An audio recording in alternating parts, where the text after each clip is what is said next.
This video is on food safety, and we look at the 5 keys to safer food, which is to keep food clean, separate raw and cooked food, cook thoroughly, and keep food at a safe temperature, and use safe water and raw materials. So this is an everyday thing, you know. This video is clips from all my videos, and it's things we do every day and things that we should observe. You know, sometimes we take some of these things for granted, like don't cross-contaminate, take your food temperature when cooking, stay away from the danger zone, and keep hot foods hot and cold foods cold. Gotta keep your hands clean, man.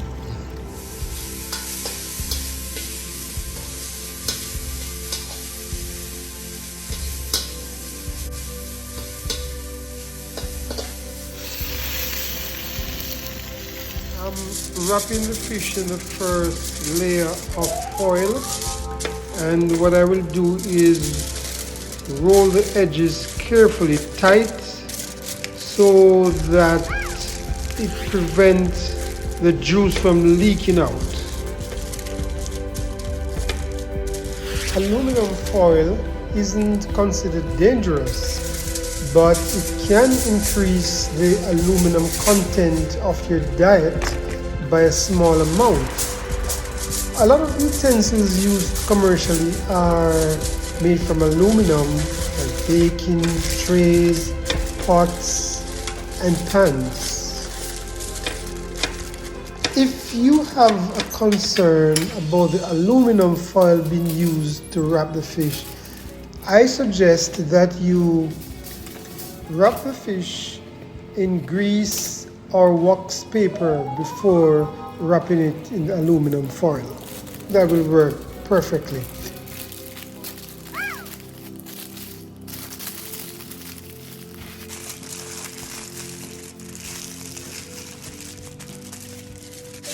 Research shows that aluminum is ingested through food, water, and medication, and is really insignificant. It is normally excreted by the body. I need your feedback on this. What are your thoughts? Leave a comment in the comment section.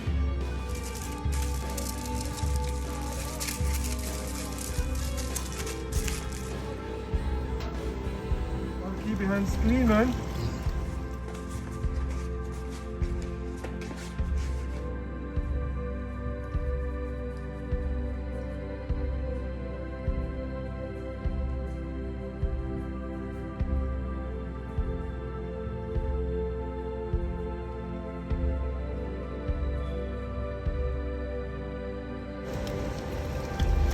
Gotta keep your hands clean, man.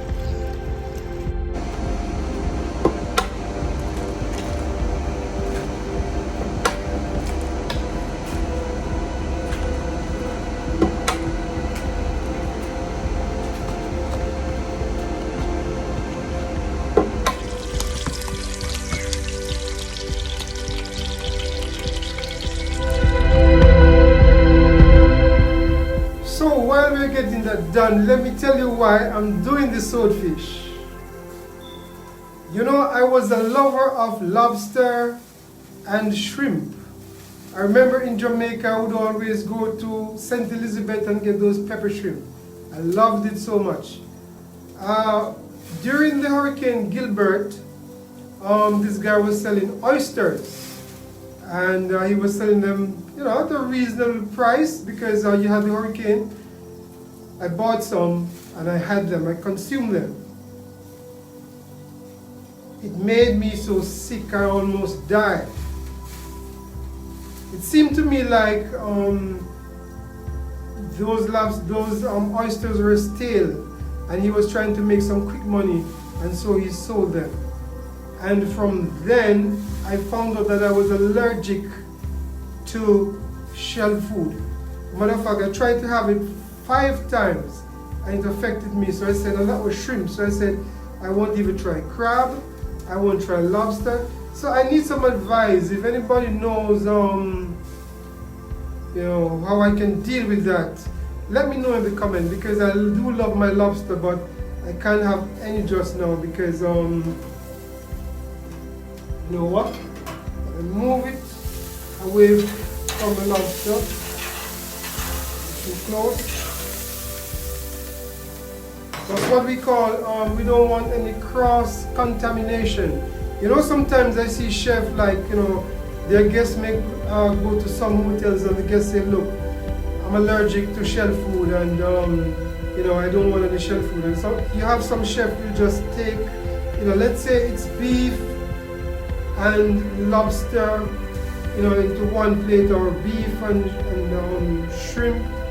Sometimes they will just take the beef out or the lobster out, depending on which one they're allergic to. But that's not good. You call that cross-contamination, and that could make the person sick. Okay, here we go. The ham is well cooked.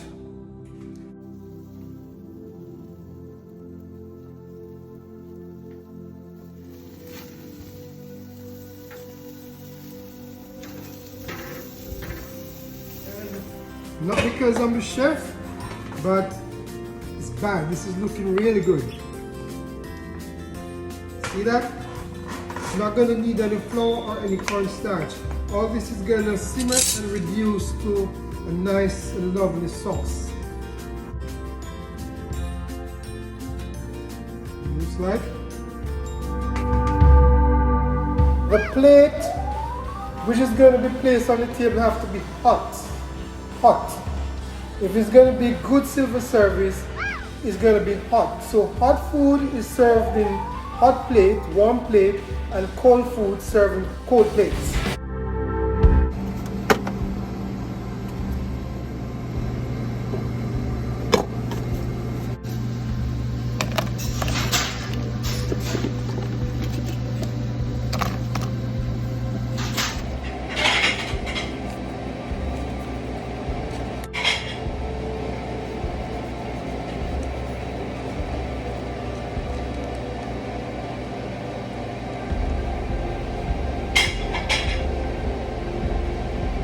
Separate and don't cross-contaminate.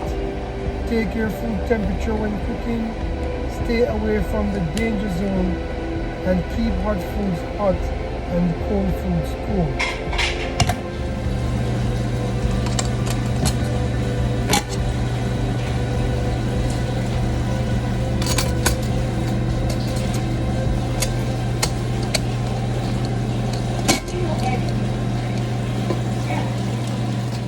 Today I'll be making chicken back soup for you. Chicken back soup is a very popular, and I will also show you how. Okay, let's review. Skirt the table, then place the stand in place. Add the water pan, hot water, cover, place the fuel under, then you light. Place the food in, remove the cover, and serve.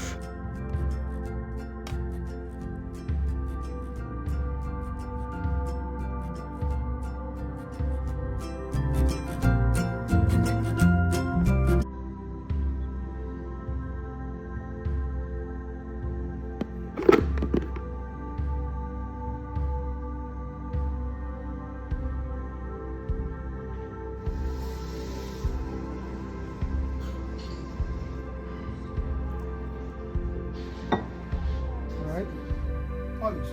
So you hold them like this. Now you've got to be very careful how you hold the utensils. Anywhere that touches the mouth, you don't hold it with your hand. So for instance, I don't want to see people holding silverware like this. You're going to hold them at the tip. So after you pour the water onto the silvers, you're going to hold them like this with a napkin or polishing cloth, and you're going to polish like this. Polish, right? Not shine. So polish. Normally we wear gloves when we are carrying the glasses around. So you pick up the first glass like this. Second one you put between your fingers. And then the third one, you put it there. And then you can carry another one. So you carry 4 glasses. Some people are very skillful and they will carry another one here. You know, so that's 4. And then they will carry another 1 or 2 over here. Okay?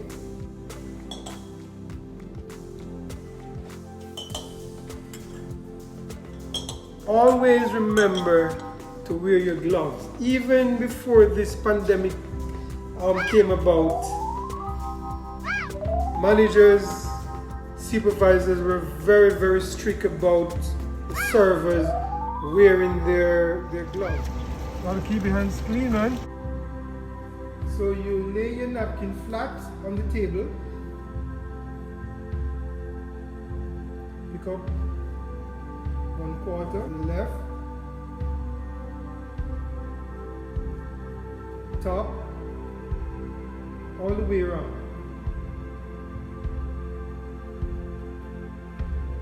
Then you fold again another time. Fold in. Fold in again. Wipe your hand, dip your other fingers in, and wipe your hand with your napkin.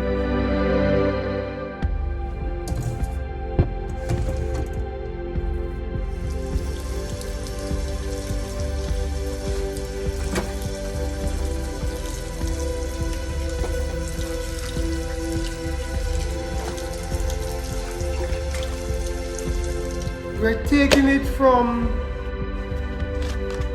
this stage, from the fresh ham, to look like something like this. It's not regular ham like this, you know, where we go into the store and we purchase it ready. It's already boiled and ready to eat. They say all you have to do is bake it. All right.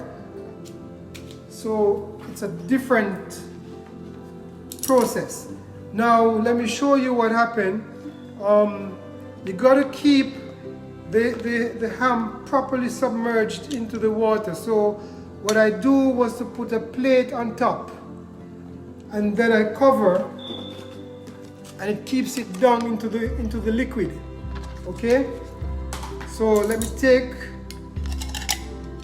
the plate off.